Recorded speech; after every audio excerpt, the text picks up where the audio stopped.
हमारी अपनी खुद की क़यादत, हमारी अपनी खुद की जमात, हमारी अपनी खुद की पार्टी कुलीन मजलिस इत्तेहादुल मुस्लिमीन आपके शहर हुबली में आई है।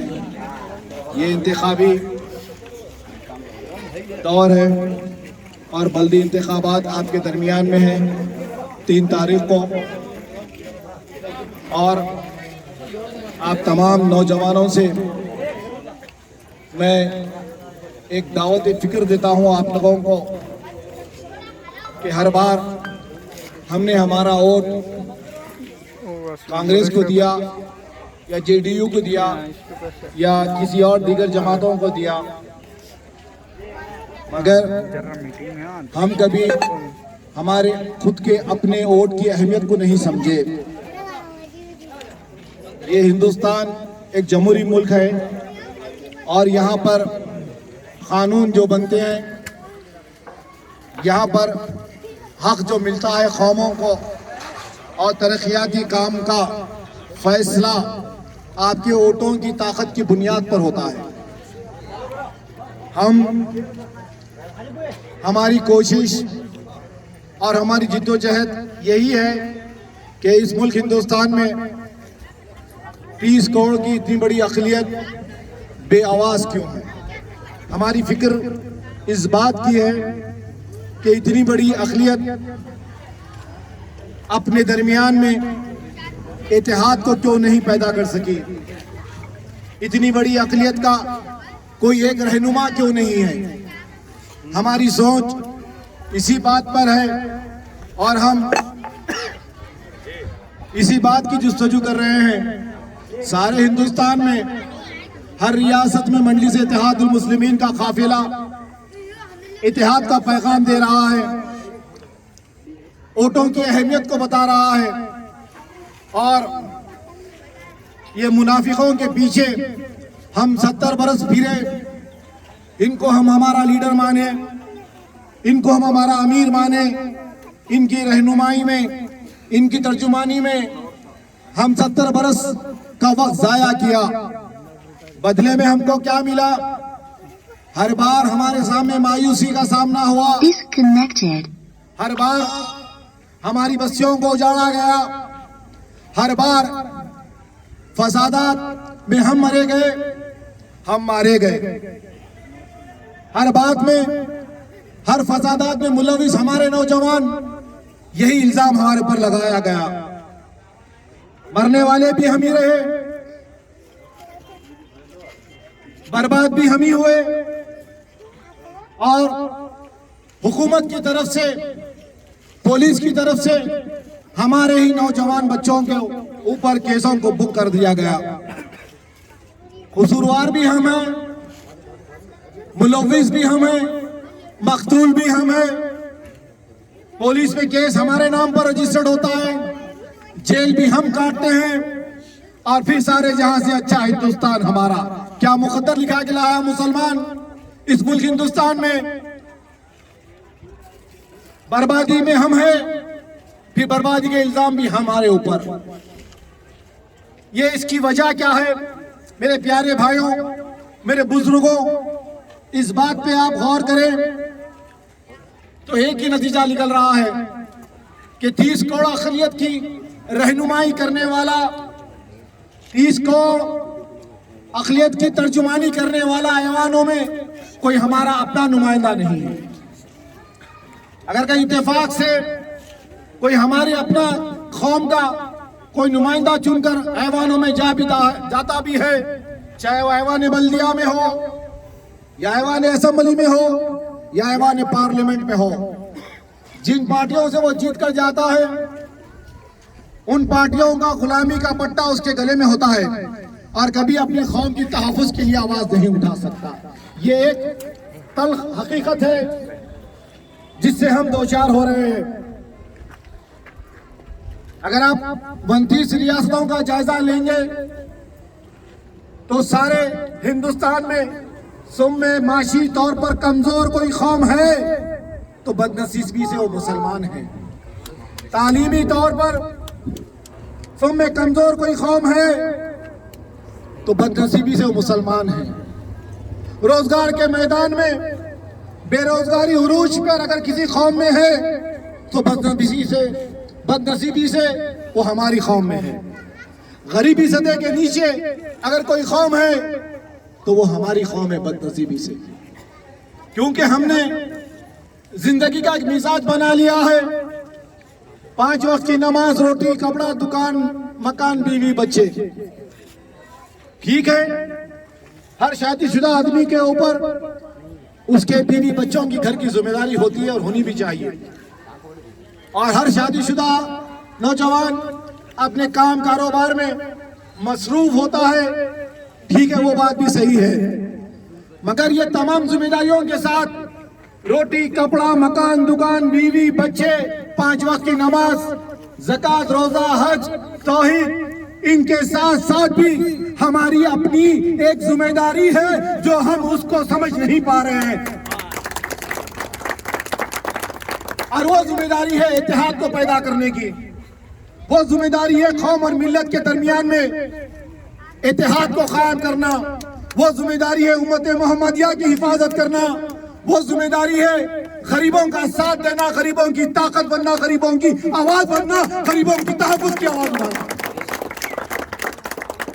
मगर हम नादान लोग, हम नासमझ लोग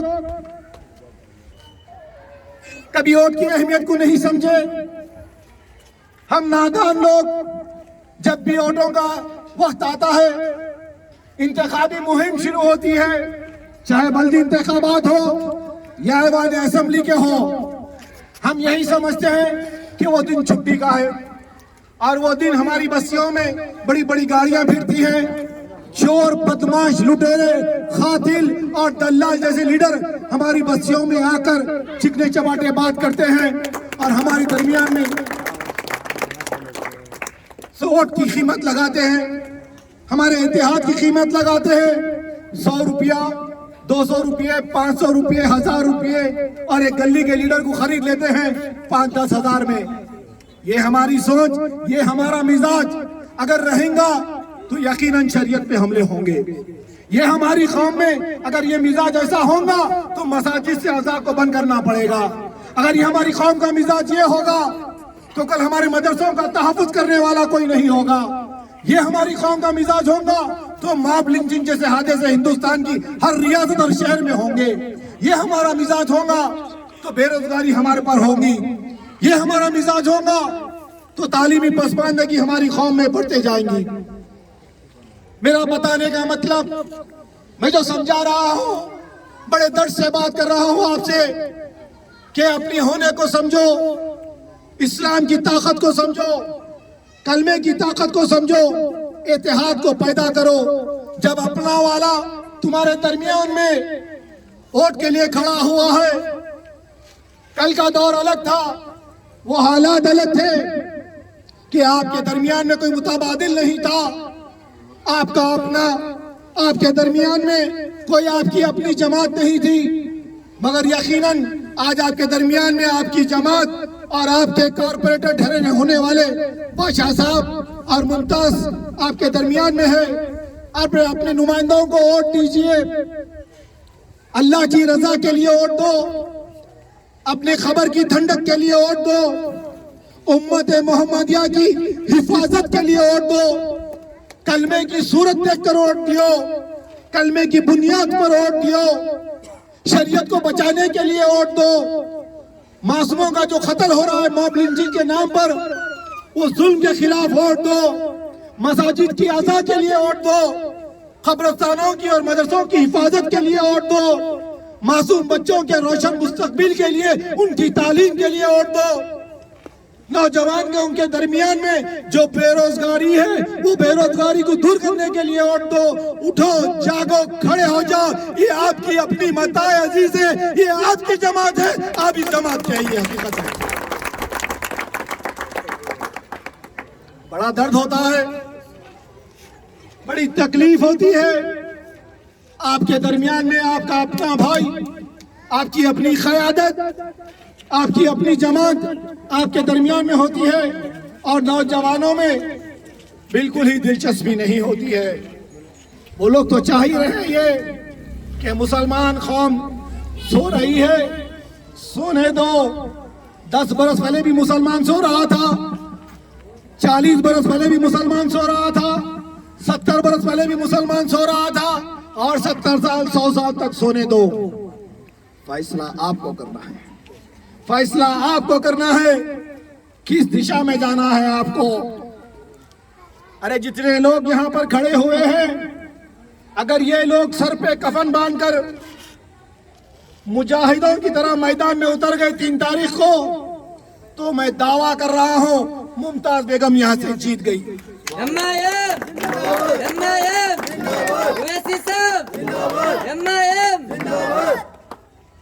मगर सवाल ये पैदा होता है, क्या हमारे नौजवानों में वो मिजाज पैदा हुआ या नहीं। सवाल ये पैदा होता है कि हमारे बुजुर्ग हजरात में ये मिजाज पैदा हुआ या नहीं। सवाल ये पैदा होता है कि हमारी बहनों में ये मिजाज पैदा हुआ या नहीं। अगर हम हमारे बच्चों को तालीम देंगे, ये चीज का शऊर बताएंगे कि जब भी हमारे पास हमारा अपना वाला, हमारा अपना वाला, हमारी क़यादत, हमारा रहनुमा और ये पार्टी MIM आएंगी, तो बेटे आंख बंद कर कर अपनी जमात को वोट देना अल्लाह को राजी करने के लिए। ये मिजाज अगर बुजुर्गों में आएगा तो बुजुर्ग अपने बच्चों को वो तालीम देंगे। बहरहाल दर्द बहुत लंबा है, दास्तान बहुत बड़ी है, जुल्म और सितम की बर्बादी के किस्से कहानियां बनकर रह गई। हजारों नहीं, लाखों नहीं, करोड़ों जिंदगियां बर्बाद हो रही है मुसलमान कौम की इस मुल्क हिंदुस्तान में। कभी गाय के गोश्त के नाम पे शक के बुनियाद पे मारा जा रहा है, कभी फसादात में मुसलमान मर रहा है, कभी पुलिस के गोलियों में और नाहक के केसों में मुसलमान जेलों में सड़ रहा है। मगर हम है कि हमारी जिंदगी में मसरूफ है, हमारी रोजमर्रा की जिंदगी में मसरूफ है। अल्लाह के घर के सामने खड़ा होकर तुमको एक पैगाम दे रहा हूं, मुसलमानों, कलमे की बुनियाद पर एक हो जाओ, कलमे की बुनियाद पर एक हो जाओ। ये तुम्हारी अपनी मताए अजीज है, ये तुम्हारी पार्टी है, ये तुम्हारी पार्टी के लीडर तुमको बनना है। ये मुमताज बेगम हैदराबाद से आई हुई नहीं है, इसी शहर हुबली के धारवा के रहने वाली है और आपके दरमियान की है। अपनी बहन को वोट दो और हमारी इज्जत को बचा लो, आपकी अपनी इज्जत को बचा लो। लोग ये मजाक ना उड़ाए कि इस वार्ड में 4000 से ज्यादा मुसलमानों के वोटर्स है। यहाँ पर कम से कम 800 से 1000 घराना है मुसलमानों के। मगर ये नालायक कौम इलेक्शन के दिन घर में टीवी देखते बैठी हुई होती है, या दावतें कर लेते हैं, या खूब देर दिन तक सो जाते हैं और वोट डालने का शऊर नहीं है। नहीं मेरे भाई, बता दो सारी दुनिया को आज कि मुसलमान जाग रहा है, मुसलमान नौजवान जाग रहा है, मुसलमान बहन जाग रही है, मुसलमान बुजुर्ग जाग रहा है। हर जगह से, हर बस्ती से, हर शहर से, हर रियासत से आवाज आ रही है, इस्लाम जिंदाबाद, शरीयत जिंदाबाद, MIM जिंदाबाद। बस यही पैगाम लेके आपके दरमियान में आया। और भी बहुत सारे जलसे हैं, फिर वहां भी जाना है। बस आप लोगों को ये अपील करके जा रहा हूं, ये मेरी अपील है, गुजारिश है, इंतजा है। खैरात समझ कर दे दो एक वोट, सदका समझ कर दे दो, इत्तेहाद कायम कर लो, ज़कात समझ कर एक वोट दे दो। हमारी शान को बरकरार रख लो, अपनी शान को बरकरार रख लो। वो कांग्रेसियों के सामने, वो बीजेपी वालों के सामने हमारी नजर झुकने मत दो, शर्मिंदगी होने मत दो। नौजवानों उठो, तुमको तुम्हारी जवानी का वास्ता, इस बार के मौके को मत गमाओ। 3 तारीख के दिन पूरी बस्तियों में अपने अपने घरों का, अपने अपने बूथों का जायजा ले लो। ये वोट बादशाह का नहीं है, ये वोट मुमताज बेगम का नहीं है, ये इलेक्शन आपका है। यूं समझो कि आप उम्मीदवार हैं और आपको वोट लेने का है। एक घर में अगर 10-10 वोट है, 5-5 वोट है तो 2 आदमी 1 आदमी निकल कर वोट डालते। तो आप नजर रखना, जो बाकी लोग वोट नहीं डाले, पोलिंग के दिन उनके घरे घर जाना, खटके मारना और गुजारिश कर कर पोलिंग बूथ तक लेके जाकर वोट डलवाना। इंतखाबात में जीत 1 आदमी से नहीं होती, शख्स से शख्सियत बनती है, मिल्लत से, याद रखो, शख्स से शख्सियत बनती है, मिल्लत से। अगर कामयाबी हासिल करना है तो मिल्लत को एक जगह होना पड़ेगा, हमको एक मिल्लत को एक जगह होना पड़ेगा, एक मिल्लत को कामयाब करने के लिए। एक शख्स का काम नहीं है ये। मैं आपसे गुजारिश कर रहा हूँ, हमारा इम्तियाजी निशान पतंग है। 3 तारीख के दिन इंतखाबात है और हमारी उम्मीदवार क्या नंबर पर है? यहाँ पर 6 नंबर पे। एक छक्का ऐसा मारो कि पूरे छक्के पीछे हट जाए और हमारा उम्मीदवार जीत जाए।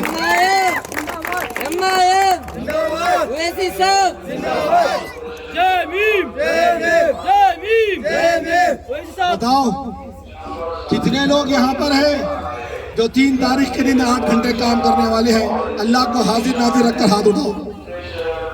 3 तारीख के दिन 8 घंटे काम करने वाले कौन है? माशाल्लाह। बस आपका काम है अपने बुतों को संभालना, आपका काम है अपनी बस्तियों में अपना जायजा लेना, एक वोटर के घर पर घर जाना और मुमताज बेगम को वोट देने के लिए उनसे अपील कर कर आना। 3 तारीख के दिन इंतखाबात है।